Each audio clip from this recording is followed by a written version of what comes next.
Глава 1556. Огромная сила.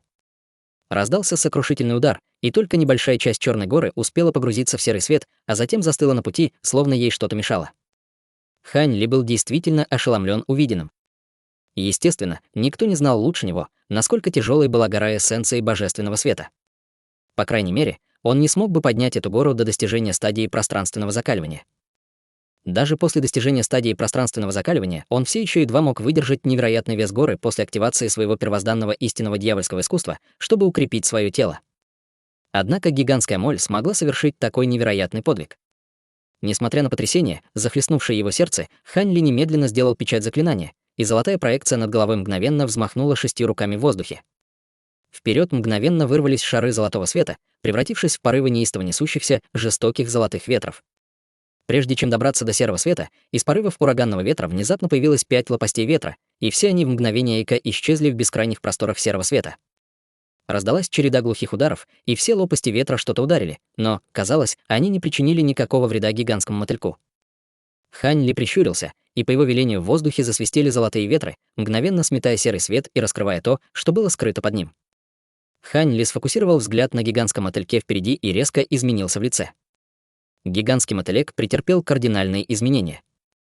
По всему его телу появился слой темно-зеленой чешуи размером с ладонь, а змеиный хвост, который, казалось, был выкован из железа и стали, выступал из-под его тела. У него также выросла пара странных, покрытых чешуей рук, толщиной с резервуара для воды. Эти руки в настоящее время были подняты в воздух, удерживая спускающуюся гору эссенции божественного света. Веки Хань Ли дернулись при виде этого. Хотя трансформация Мали не была чем-то удивительным, но было интересно, как ей удалось достичь такой силы. Даже когда он поднимал гору эссенции божественного света над своей головой, существо не показывало никаких признаков напряжения, что указывало на то, что его сила превосходила даже силу Хань Ли.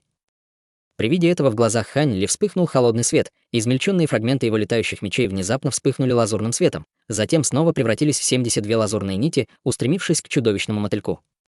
По какой-то причине инстинкты Хань Ли подсказали ему, что после трансформации гигантского мотылька он больше не обладал бессмертным телом.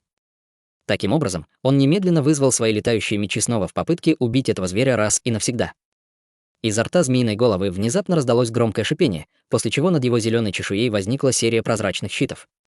Все эти щиты имели шестиугольную форму и, казалось, были построены из кристаллического материала, образующего, по сути, доспехи, покрывающие все его тело.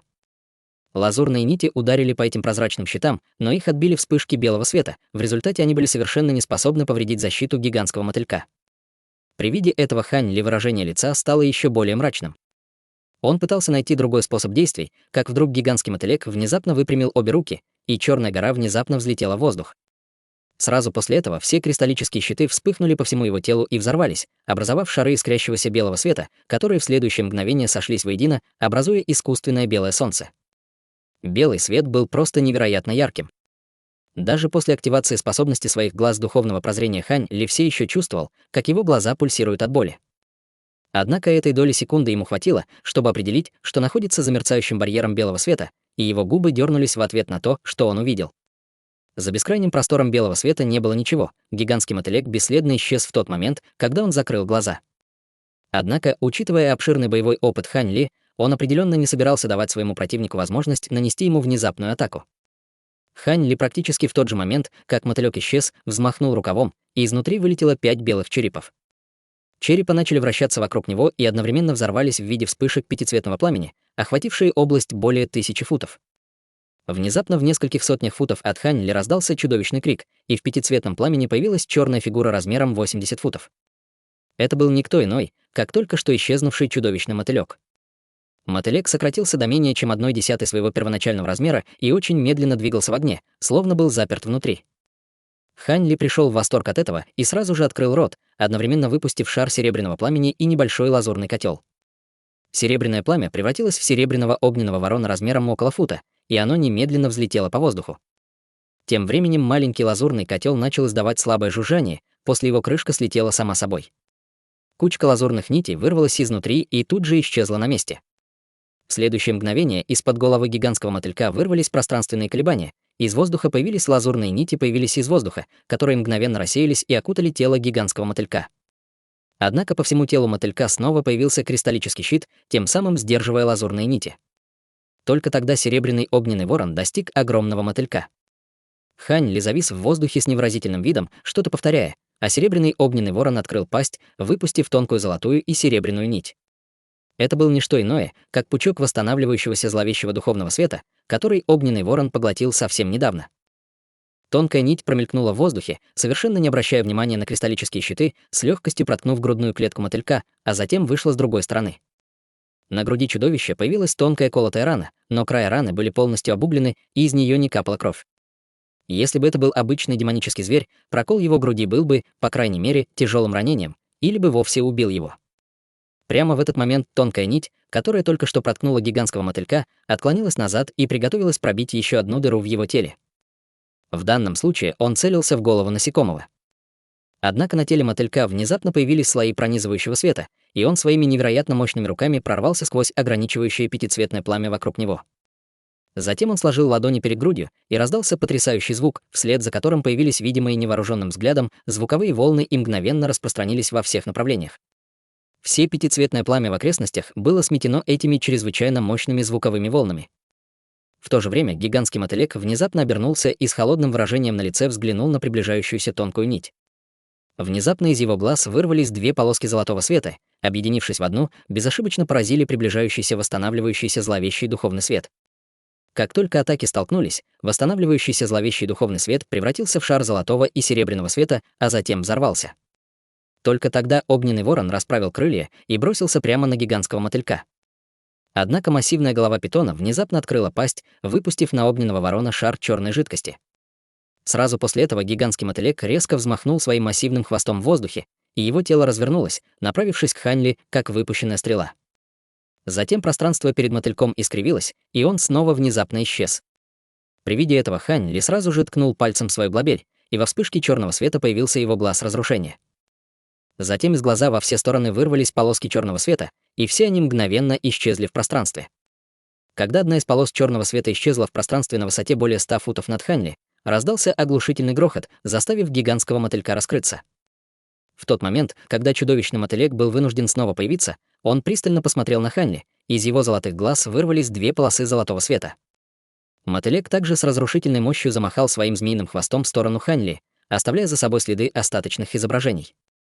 В то же время гигантский мотылек замахал своими мощными руками прямо на макушку Хань Ли. Будучи ранен Хань Ли несколько раз, гигантский мотылек был вне себя от ярости и вступал в ближний бой с Хань Ли, чтобы разорвать его на части голыми руками.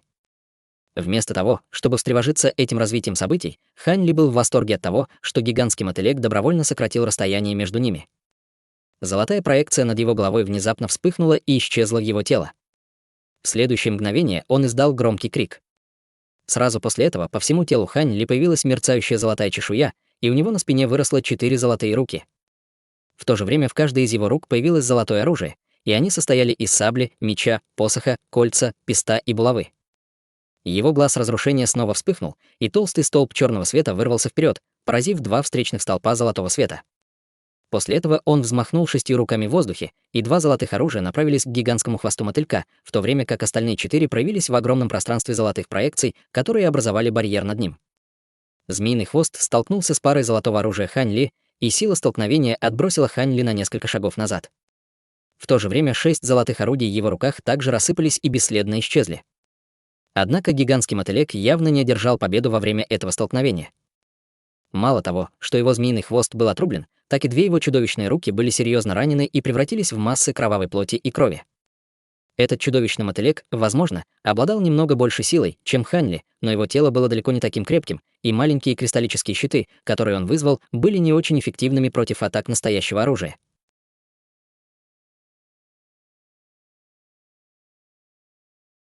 Глава 1557. Смертельный яд. Гигантский мотылек зашипел от боли и ярости, явно пораженный этим столкновением. Однако затем в его глазах вспыхнул зловещий свет, и слой зеленого света покрыл его искалеченные руки. В результате раны на его руках начали быстро заживать, и он снова резко взмахнул крыльями, выпуская огромное пространство искрящегося белого света. Затем крылья исчезли, превратившись в сотни мерцающих летающих лезвий, каждое из которых было около полфута в длину. Свирепый свет вспыхнул в глазах монстра, и летающие лезвия позади него начали издавать жужжащий звук, словно они собирались лететь к Хань Ли. Однако прямо в этот момент Хань Ли внезапно улыбнулся, и его тело сверкнуло золотым светом. Золотая чешуя и 4 золотые руки, которые он создал, внезапно расплылись и исчезли, и гигантский мотылек был несколько озадачен этим поворотом событий. Внезапно Хань Ли сделал печать заклинания руками, и позади него раздался раскат грома, и появилась пара мерцающих крыльев появилась на его спине. С легким взмахом крыльев Хань Ли мгновенно исчез на месте. В следующее мгновение в нескольких сотнях футов от изначального местоположения грянул еще один раскат грома, и из воздуха появился Хань Ли. Однако он не использовал никаких искусств или сокровищ. Вместо этого он просто скрестил руки и оценил гигантского мотылька с намеком на улыбку на лице. Огромный мотылек был совершенно сбит с толку, но его свирепый характер мгновенно развеял сомнения в его разуме. Он громко шипение, и все чешуйки на его теле мгновенно встали дыбом. Он снова попытался подлететь к Хань Ли. Однако Хань Ли внезапно усмехнулся, потирая руки перед тем, и произнес: «Падай». Как только Хань Ли произнес это, гигантский мотылек внезапно почувствовал приступ головокружения, после чего он начал испытывать невыносимый зуд в груди. Часть его тела также мгновенно потеряла всякую чувствительность, и его массивное тело начало неустойчиво раскачиваться. Монстр, естественно, был одновременно взбешён и встревожен, и, поспешно посмотрев вниз, обнаружил, что крошечная колотая рана на его груди все еще не зажила. Более того, небольшая часть его тела приобрела темно-фиолетовый цвет с колотой раной в центре этой области, и от этой части исходил гнилой запах. Это была та же самая часть его тела, в которой он потерял всякую чувствительность. Похоже, он был поражен каким-то смертельным ядом, этот яд был чрезвычайно сильным, но незаметным, и до сих пор он совершенно не замечал его. Гигантский мотылек был ошеломлен таким резким поворотом событий. Он немедленно открыл пасть, изгнав вспышку зеленого света, внутри которой была слабо видна зеленая бусинка размером с яйцо. Затем вспышка света мгновенно исчезла в ране на его груди, в то время как бусина стала вращаться в воздухе прямо перед раной. В то же время бусина начала издавать своеобразный аромат, который немедленно нейтрализовал гнилостный запах, исходящий от отравленной раны, и отравленный участок ее тела мгновенно прекратил увеличиваться в размерах. Хань Ли был весьма удивлен увиденным. Он лично был свидетелем того, насколько мощным был яд восстанавливающегося зловещего духовного света, и тот факт, что гигантский мотылек не сразу был убит ядом, указывал на то, что его тело было достаточно устойчивым к токсинам. Однако Хань Ли просто холодно усмехнулся, увидев это. Из его тела вырвался ослепительный лазурный свет, превратив его в огромную лазурную птицу размером более 100 футов. Затем он взмахнул крыльями и устремился к гигантскому мотыльку, унося за собой порывы яростных лазурных ветров. В то же время раздался оглушительный раскат грома, и на массивном теле птицы вспыхнули толстые золотые молнии.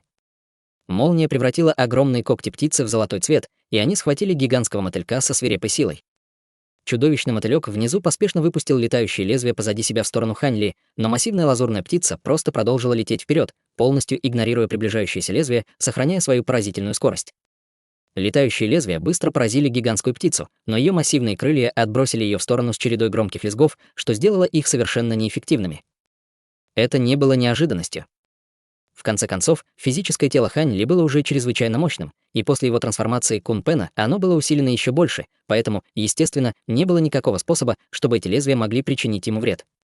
Напротив, его острые когти пронеслись по воздуху, как молния, и с легкостью сумели прорваться сквозь тело чудовищного мотылька. Тело мотылька было полностью расчленено атакой Хань Ли, но это была всего лишь пустая оболочка без плоти и крови внутри. Настоящее тело мотылька исчезло, оставив на своем месте только рваную куколку. Даже зеленая бусина, которую он использовал для уничтожения яда внутри своего тела, была просто проекцией, и она также исчезла в мгновение ока. Хань Ли слегка запнулся при виде этого, и в его глазах вспыхнул синий свет. Затем он несколько раз резко взмахнул крыльями, и золотые дуги молний, вспыхнувшие по всему его телу, вырвались вперед среди череды взрывных раскатов грома. Дуги золотых молний мгновенно возникли в радиусе нескольких тысяч футов, преодолевая огромное расстояние. С раскатом грома золотая молния взорвалась примерно в 500 футах от Хань Ли, превратившись в бесчисленные тонкие дуги молнии, которые продолжали беспорядочно вспыхивали. Затем эти тонкие дуги молнии образовали массивную золотую сеть, падающую сверху, но снизу внезапно вспыхнула полоска зеленого света, пробив золотую сеть молний. Гигантский мотылек вылетел из золотой молнии, и к этому моменту около 2/3 его тела приобрели темно-фиолетовый цвет. Он держал во рту зеленую бусину, чтобы яд не распространился к его голове, а его руки и хвост, казалось, в определенной степени были устойчивы к яду. Несмотря на это, было совершенно ясно, что он был в очень плачевном состоянии и едва мог удержаться в воздухе. Неудивительно, что он немедленно попытался сбежать с места происшествия и больше не осмеливался вступать в бой с Хань Ли. К сожалению, несмотря на его скрытую технику маскировки, он все еще не смог избежать обнаружения глаз духовного прозрения Хань Ли. Чтобы противостоять божественной дьявольской молнии, ему не оставалось ничего другого, кроме как собрать часть своей магической силы, но в результате магической силы не хватило, и токсины в его теле стали распространяться с угрожающей скоростью. Хань Ли взмахнул крыльями и в мгновение ока подлетел к гигантскому мотыльку, взглянув на него сверху с холодным взглядом.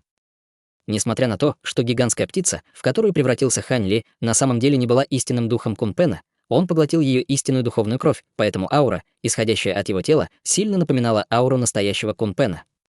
Увидев это, в золотых глазах чудовищного мотылька мелькнул страх, и его тело вспыхнуло серым светом, пытаясь применить какую-то технику движения, чтобы скрыться с места происшествия. Однако в следующее мгновение внезапно раздался хрустящий треск, и зеленая бусина, которую он держал во рту, внезапно разлетелась на осколки. И Хань Ли, и гигантский мотылек были ошеломлены этим неожиданным развитием событий. Однако затем чудовищный мотылек издал пронзительный визг, выпустив пронзительный свет из своего тела, в результате чего оно резко увеличилось в размерах. Затем рядом с его огромной змеиной головой вспыхнул серый свет, и появилась другая его голова, похожая на кошачью. У обеих его голов было странное выражение на лице, и мотылёк свирепо бросился на Хань Ли, яростно размахивая обеими руками в воздухе, вызвав несколько проекций когтей. Первозданная мирская ци в радиусе нескольких километров образовала бесчисленные световые вспышки, а затем была поглощена двумя проекциями гигантских когтей. После проекции резко расширились, охватили небо и землю, а затем медленно двинулись к Хань Ли. Перед лицом колоссальных проекций когтей Хань Ли был поражен чувством, что у него нет возможности уклониться от этой атаки, и его зрачки резко сузились. Он вскрикнул, и во вспышке лазурного света он мгновенно превратился в павлина, окутанного пятицветным духовным светом. Павлин был всего около 10 футов в размере, но пятицветный свет, кружащийся вокруг его тела, казалось, обладал какими-то мистическими защитными свойствами. Хань Ли активировал свои 12 пробуждающих трансформаций и принял форму пятицветного павлина. По какой-то причине он инстинктивно сделал эту трансформацию перед лицом приближающихся проекций когтей. В результате произошел поразительный поворот событий. Как только проекции когтей должны были достичь Хань Ли, перья с тела пятицветного павлина внезапно вылетели и слились с пятицветным светом вокруг него. Пятицветный духовный свет мгновенно увеличился в несколько десятков раз от своего первоначального размера, а затем устремился прямо к проекциям гигантских когтей. Издалека казалось, что сверху спускается пятицветный водопад света. Недоверие мелькнуло в глазах массивного мотылька при виде пятицветного павлина и пятицветного духовного света. Гигантские проекции когтей и пятицветный водопад света столкнулись, но столкновение было совершенно бесшумным и неприятным. Пятицветный духовный свет несколько раз яростно вспыхнул, и массивные проекции когтей каким-то образом внезапно бесследно исчезли в водопаде света, словно их никогда и не существовало. Хань Ли был несколько сбит с толку сценой, разворачивающейся у него на глазах, и в качестве меры предосторожности отступил. Пятицветный духовный свет вспыхнул от его павлиньего тела, и он внезапно появился на расстоянии более 200 футов. После того, как его последняя атака оказалась неэффективной, чудовищному мотыльку не оставалось ничего другого, кроме как сердито смотреть на Хань Ли с негодованием и яростью в глазах. Однако в следующее мгновение яд распространился вверх, и две его головы также приобрели темно-фиолетовый оттенок. Затем тело чудовища содрогнулось в последний раз, и он рухнул на землю со стекленевшими глазами.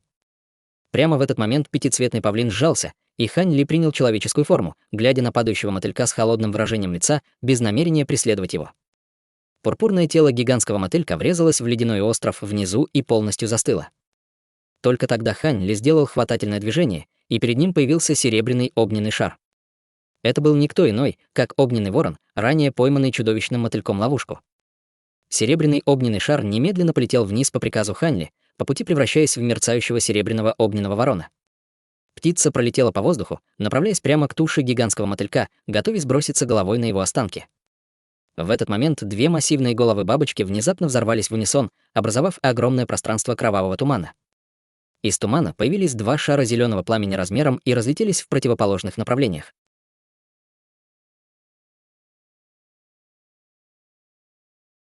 Глава 1558. Древняя глубоководная лампа. При виде этого Хань Ли сразу же сделал печать заклинания, и в воздухе над шарами зеленого пламени вспыхнули пространственные колебания, после чего из воздуха возникли два пучка лазурных нитей. Лазурные нити рассеялись, мгновенно поймав в ловушку два зеленых огненных шара, и, несмотря на то, как яростно боролось зеленое пламя, оно не могло вырваться из ограничивающих нитей.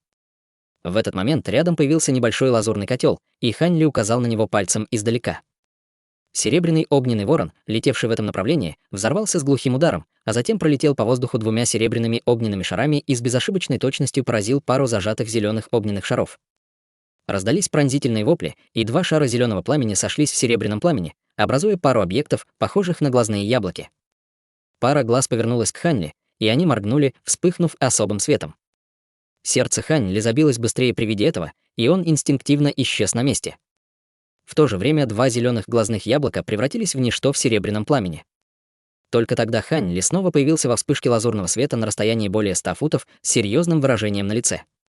Души высокоранговых существ, безусловно, были весьма полезны, но он не осмеливался хранить их на случай, если они обладают определенными способностями, которые могут навредить ему.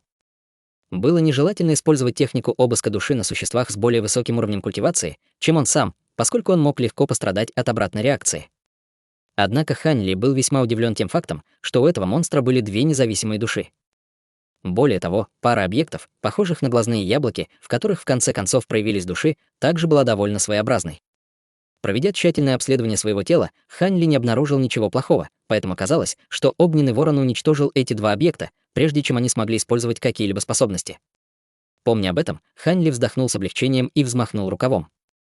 Сразу после этого его огненный ворон, небесный котел, гора эссенции божественного света и лазурные облачные бамбуковые мечи вернулись к нему, а затем исчезли в его теле. Только после этого Ханьли медленно спустился к туше гигантского мотылька внизу.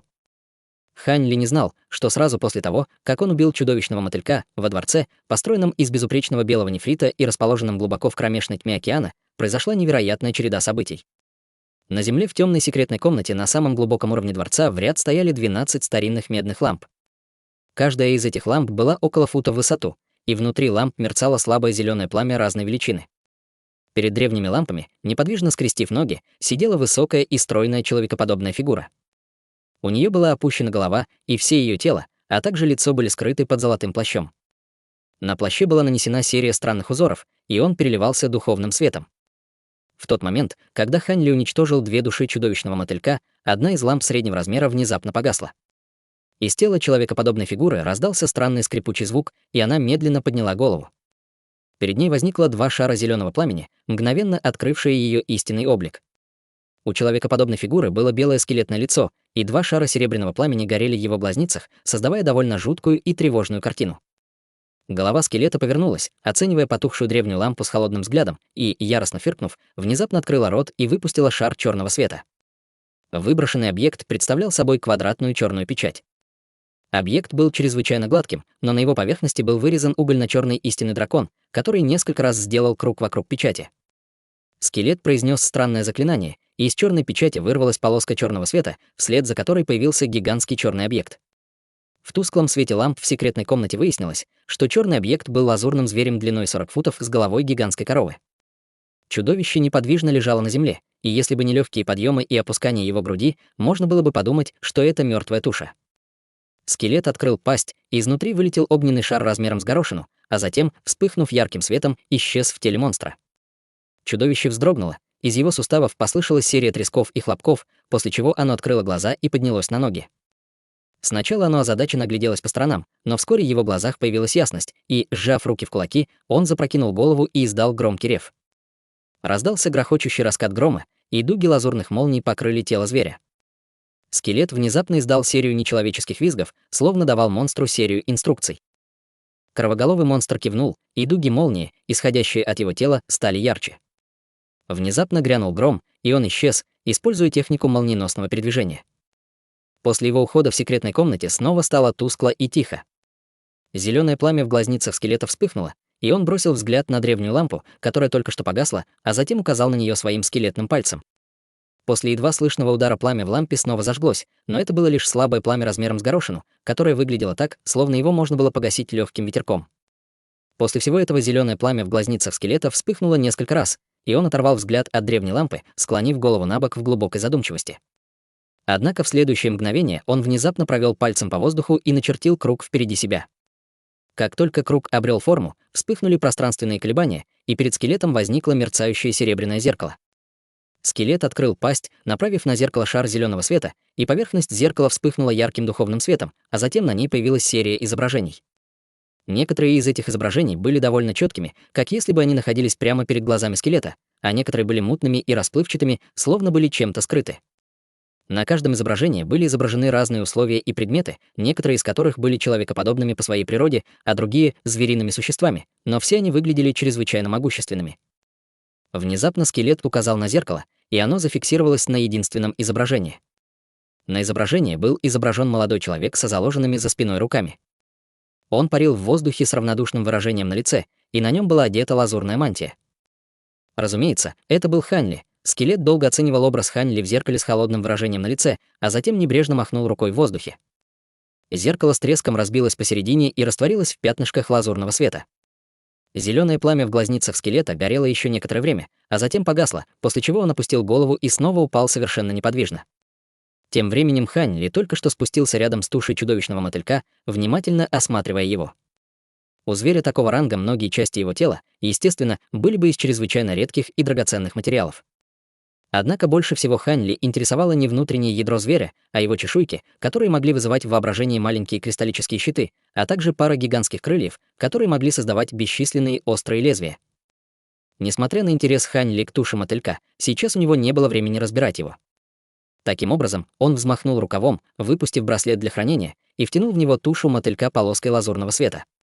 После этого Ханли убрал браслет для хранения и осмотрелся. После короткой паузы для размышлений из его тела вырвался лазурный свет, и он улетел вдаль, глубже на остров, а не от него. Спустя некоторое время Ханли появился над группой зданий, превращенных в руины. Эта группа зданий протянулась примерно на несколько километров, и все они были блестящими и полупрозрачными, построенными из ледяного льда. Однако все эти здания были совершенно пустыми, и лишь несколько следов крови и обрывков одежды свидетельствовали о том, что они недавно были жители. Казалось, что всех здешних убил чудовищный мотылёк. Ханли нахмурился и спустился к самому большому дворцовому зданию внизу. Однако, как только он приземлился на землю, он резко изменился в лице и перевел взгляд на ближайший павильон. «Кто там? Выходи сейчас же». Тело Ханли расплылось, и он внезапно появился прямо перед павильоном с холодным выражением лица. «Пожалуйста, пощадите наши жизни. Мы всего лишь слуги мастера Серебряной Акулы». Из павильона раздался женский голос. Сразу после этого изнутри вышла группа из нескольких десятков юношей и девушек. Это была довольно моложавая группа существ, большинству из которых было лет 17 лет, и их возглавляла женщина в белом, которой было около 20 лет. Как только они вышли из павильона, все они опустились на колени перед Ханли с ужасом на лицах. Ханли взглянул на эту группу существ, и в его глазах промелькнула тень удивления. На первый взгляд эти существа выглядели обычными смертными, и никто из них не обладал какой-либо магической силой, но при более внимательном рассмотрении можно было бы понять, что на самом деле это не так. У всех этих молодых мужчин и женщин была удивительно прозрачная кожа, а из их тел исходила слабая ледяная ци. Кроме того, они были довольно скудно одеты, учитывая температуру воздуха, и, похоже, их нисколько не смущал мороз. Ханли приподнял бровь и как раз собирался задать им вопрос, как вдруг повернулся в другом направлении. Спустя несколько мгновений вдали вспыхнул духовный свет, и две полосы света быстро пронеслись по воздуху, достигнув близлежащей области всего за несколько вспышек. Затем свет погас, и появилась пара стройных фигур. Это были Цин Сяо и женщины в черном. Как только появились две женщины, на их лицах отразилось выражение шока и восторга. «Старший Хань, если ты здесь, то значит ли это, что гигантский мотылек?» Голос Цин Сяо замер, а на ее лице появилось недоверчивое выражение. Женщина в черном рядом с ней тоже ждала ответа Ханли, затаив дыхание. «Я уже убил эту штуку», — ответил Ханли с улыбкой. Он щелкнул запястьем, и туша гигантского мотылька с глухим стуком повалилась на землю перед ним.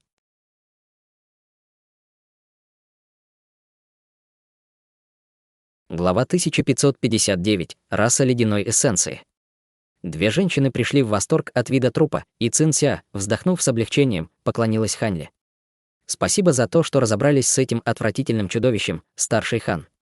Вы не только спас нас двоих, но и спас бесчисленное множество существ на наших островах Огненных Кораллов, островах, которые, несомненно, погибли бы из-за этого». Женщина в черном также вела себя более уважительно, добавив: «Верно. Даже культиватор Серебряная Акула не мог сравниться с этим чудовищем. Если бы он продолжил сеять хаос, то погибло бы множество людей. Мы чрезвычайно благодарны, старший Хань, за то, что вы устранили такую серьезную угрозу для всех. Нет нужды благодарить меня. с этим зверем было немного проблематично иметь дело, но так случилось, что я овладел несколькими навыками культивации, которые идеально подходят для борьбы с его способностями. Вы слишком скромны, старший. Это существо появилось здесь впервые, и мы стали обсуждать с нашими товарищами план действий по выслеживанию этого морского зверя. Внезапно этот мотылек вылетел из тумана на остров, и многие из наших собратьев были застигнуты врасплох и погибли от его рёва. К счастью, культиватору серебряной акуле удалось ненадолго задержать зверя, тем самым позволив некоторым из нас сбежать. В противном случае, скорее всего, мы бы все уже погибли, со страхом в глазах проговорила Цинся, вспоминая ужасы чудовищного мотылька. Ханьли невольно нахмурился, но все же кивнул и повернулся к группе молодых мужчин и женщин, только что вышедших из павильона. Это коренные жители этого острова. У них особенное телосложение, но они не культиваторы. Хе-хе, это существа ледяной эссенции. Эти существа не могут втягивать первозданную мирскую ци в свое тело, но могут выпускать немного ледяной ци из своих ртов, что сохраняет их внешний вид после достижения полной зрелости. Зрелый вид к ним возвращается в момент смерти. Они считаются довольно редкой расой с населением всего около 10 тысяч человек на всех островах огненных кораллов. Однако из-за того, что этой расе не может быть культиваторов, они вынуждены становиться подчиненными других могущественных рас или выдающихся сил. Эта группа существ ледяной эссенции, слуги покойного культиватора серебряной акулы, объяснила женщина в черном. Теперь, когда серебряная акула мертв, им придется искать защиты у другой силы, вздохнула Цинся, по-видимому, испытывая симпатию к этим существам ледяной эссенции. Это довольно интересно. Ханьли первый раз слышал о такой расе и невольно взглянул на эту группу существ. Услышав разговор между Ханьли и двумя женщинами, женщина в белом, которая, казалось, была лидером существ ледяной эссенции, немедленно поклонилась Трию, а другие существа ледяной эссенции позади нее поспешно последовали ее примеру. Вы все планируете искать убежище у мистера Ханя. Если это так, вы можете взять их с собой, мистер Хань. Эти существа ледяной эссенции весьма полезны для обустройства пещерных резиденций и ухода за садом духовных растений, сказала женщина в черном. Они умеют выращивать духовные растения. Ханьли был весьма удивлен, услышав это. Они не просто искусны в своем ремесле, их способности в этой области намного превосходят даже большинство культиваторов высшей расы. Эти существа смогли укрыться у культиватора серебряной акулы, так что они определенно являются лучшими среди своей расы. Если бы распространились новости о том, что они ищут нового мастера, многие существа высшей расы стали бы соревноваться, чтобы забрать их себе, объяснила Цинся с улыбкой. Жалко, что я привык путешествовать один, поэтому мне не нравится, когда со мной люди. Если вы двое захотите взять их с собой, то не стесняйтесь, Ханьли сразу же отказался, встряхнув рукой. В таком случае мы были бы более чем рады принять их. Мне действительно нужны слуги в моей пещерной резиденции. Сестра Цин, как насчет того, чтобы разделить их поровну между собой? Спросила женщина в черном, повернувшись с улыбкой к Цинся. У меня уже есть более чем изрядная доля слуг на моем острове, так что ты можешь взять их всех, если хочешь, ответила Цинся с беспечной улыбкой. Женщина в черном кивнула в ответ и спросила у существ ледяной эссенции, хотят ли они пойти с ней.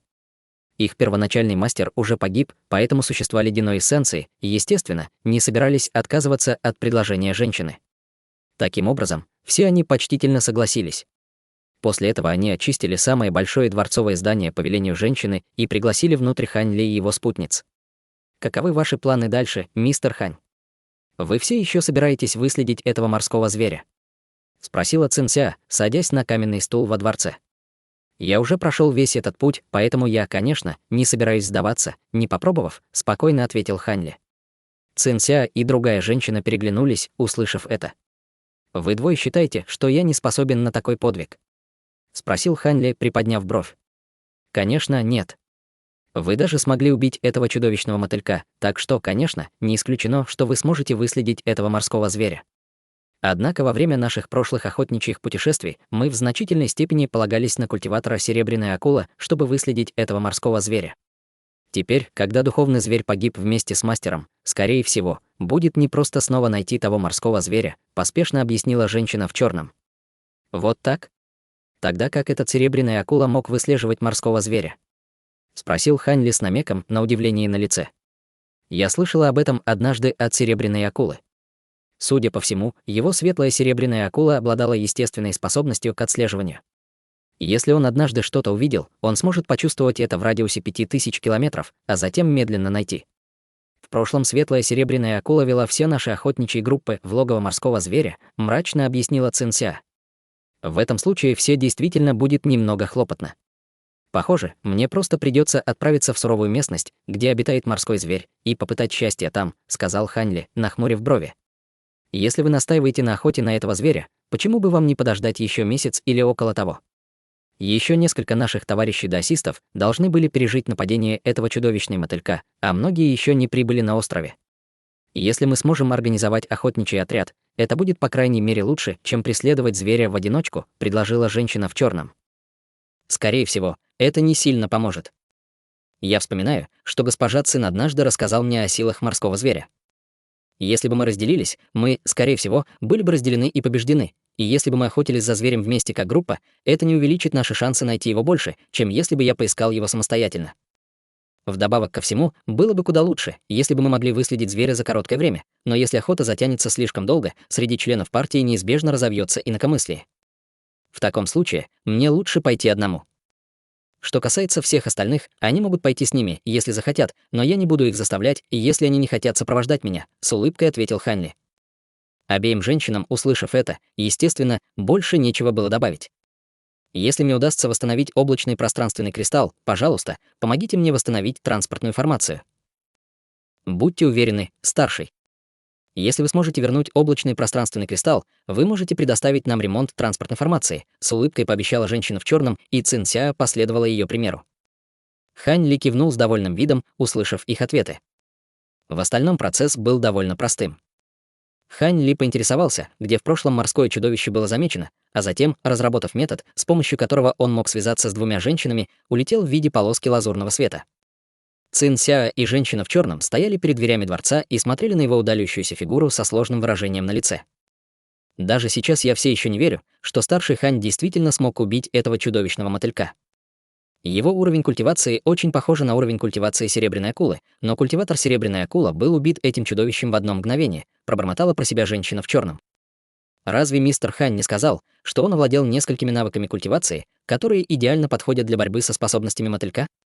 Должно быть, поэтому он смог победить зверя, ответила Цинся со своеобразным выражением в глазах. Вы действительно собираетесь в это поверить, сестра Цин? По крайней мере, я не куплюсь на это.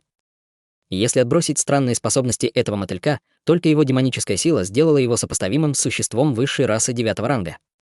Думаешь, возможно, что несколько удобных навыков культивации могли так склонить чашу весов в его пользу, что он смог преодолеть такую огромную пропасть в силе? Женщина в черном проанализировала с намеком на улыбку на лице. Что ты пытаешься сказать? Вздохнула Цинся. Ничего особенного. Я только что вспомнила, что тебе все еще нужен компаньон Даа. Этот мистер Хань — идеальный выбор, не так ли? Если ты не хочешь его, не вини меня за то, что я отправилась с ним. Женщина в черном хихикнула. Что ты говоришь, сестра? В общей сложности я виделась с мистером Ханем только 2 раза. Я даже подумать об этом не смею, усмехнулась Цинся с легким румянцем на лице. Что плохого в таких мыслях? Если я правильно помню, ты застряла на 5-м ранге уже много лет, верно? Если бы ты могла сделать такого могущественного человека, как мистер Хань, своим компаньоном Даа, тогда ты бы смогла с легкостью преодолеть свое узкое место с помощью парной культивации. Так что, если вы все еще не очень хорошо знакомы с мистером Ханем, все начинают как чужие. Пока он не покинул этот регион, у тебя будет больше шансов встретиться и пообщаться с ним. С твоей внешностью и талантами не говори мне, что он не влюбится в тебя. Женщина в черном хихикнула с дразнящим взглядом в глазах. Хватит нести чушь, сестра. Мистеру Хань рано или поздно придется вернуться на свой континент. Разве он станет оставаться здесь надолго? Кроме того, возможно, у него уже есть компаньон Даа. Собравшись с мыслями, Цинся, наконец, сумела выработать последовательный ответ. Это действительно проблема. Однако этот морской зверь чрезвычайно хитр, а этот регион моря чрезвычайно обширен. Выследить и убить его будет нелегкой задачей. Пока он не сможет восстановить облачный пространственный кристалл, он будет вынужден остаться на островах Огненных Коралловых. В таком случае какая разница, есть ли у мистера Ханя компаньон Даа или нет? Ответила женщина в черном, небрежно покачав головой. На этот раз Цин Ся ничего не ответила. Она просто посмотрела в том направлении, куда улетел Хань Ли, и тяжело вздохнула.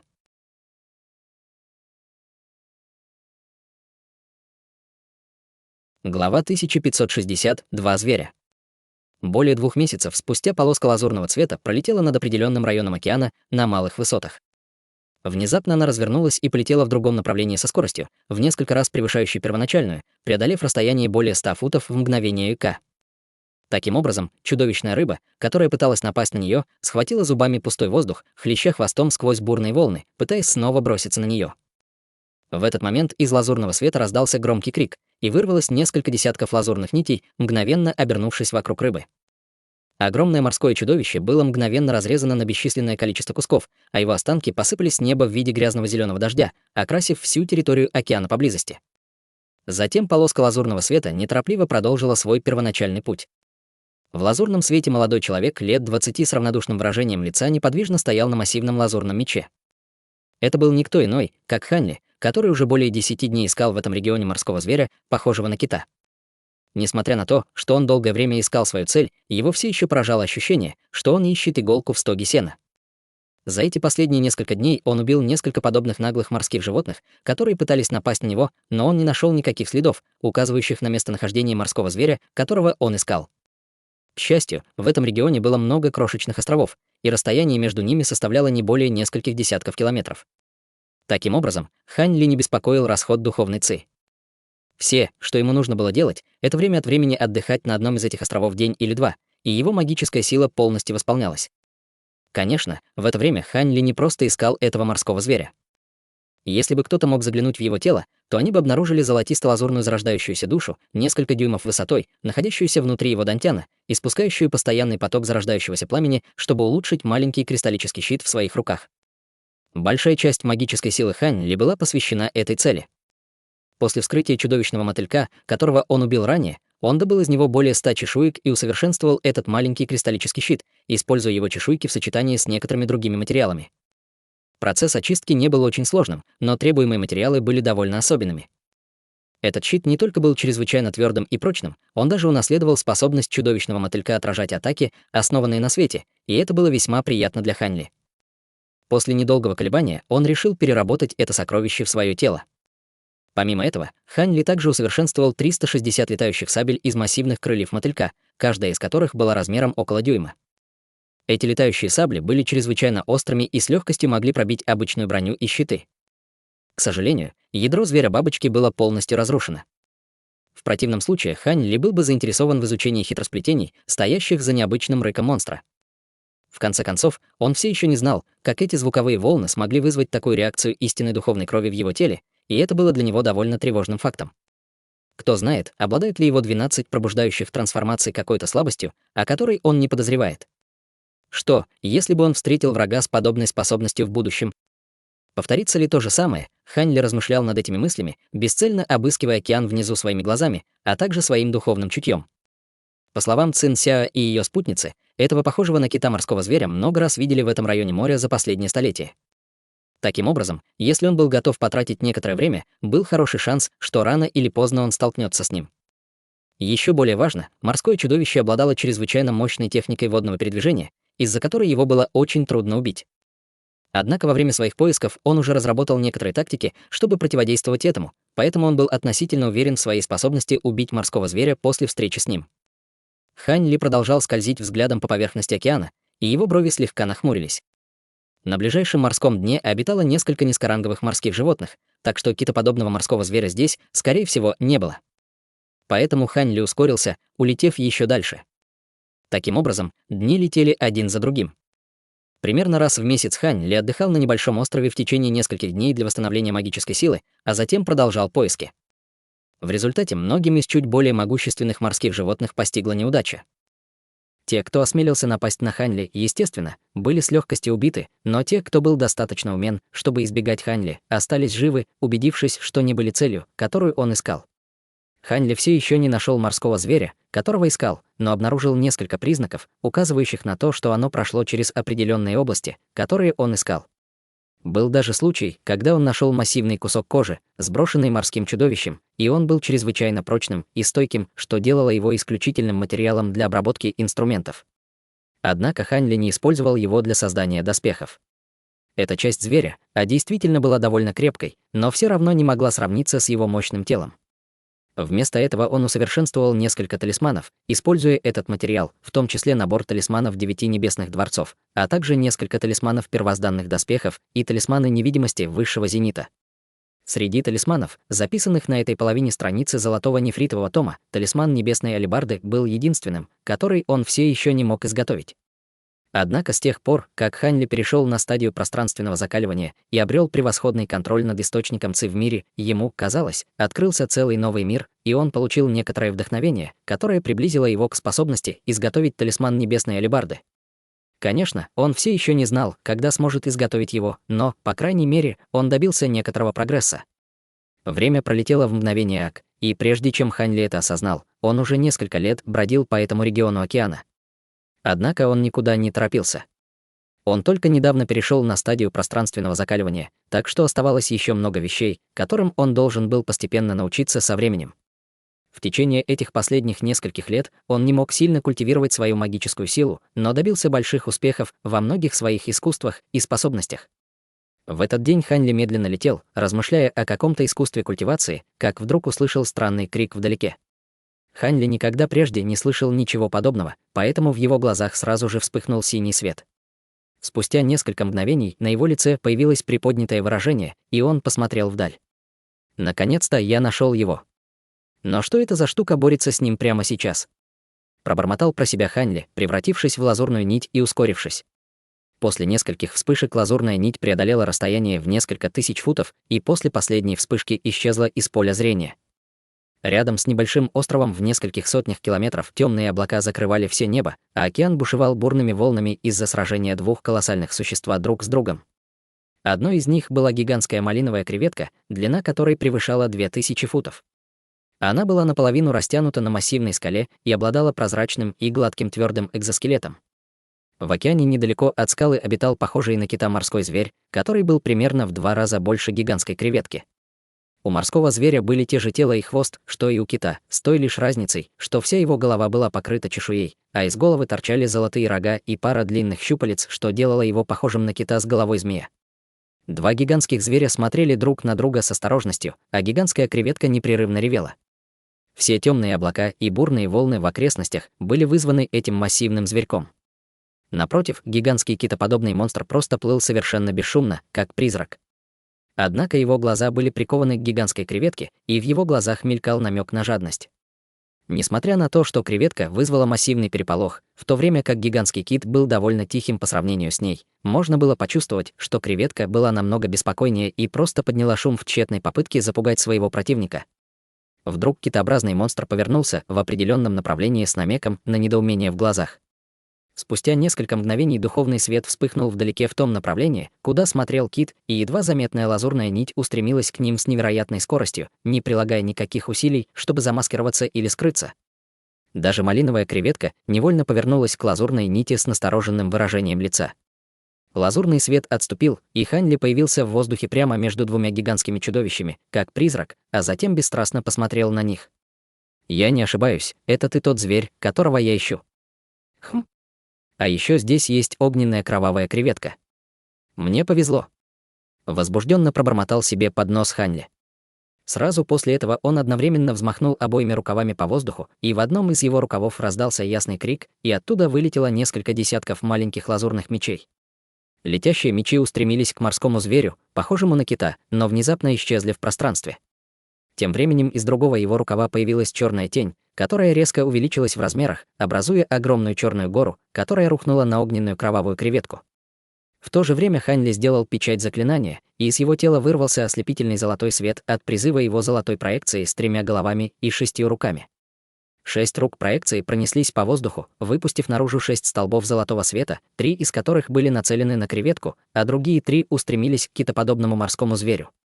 Хань Ли напал на обоих морских животных сразу, не собираясь сдерживаться. После максимальной активации его первозданного истинного дьявольского искусства, с которой столбы золотого света летели по воздуху, была просто невероятной. После всего лишь одной вспышки они настигли 2 морских животных. Сердца обоих морских животных содрогнулись от шока, и китоподобный монстр открыл пасть, выпустив шар синего света, в то время как гигантская креветка создала слой малинового света, окутывающий все его тело. Последовала череда глухих ударов, и как только 3 столпа золотого света соприкоснулись с синим светом, Последний моментально разрушился, в результате чего столбы золотого света поразили массивное тело кита. Из пасти морского зверя вырвался резкий крик, и в его теле были проделаны 3 зияющие дыры. Кровь хлынула фонтанами из колотых ран, и поток крови уже было не остановить.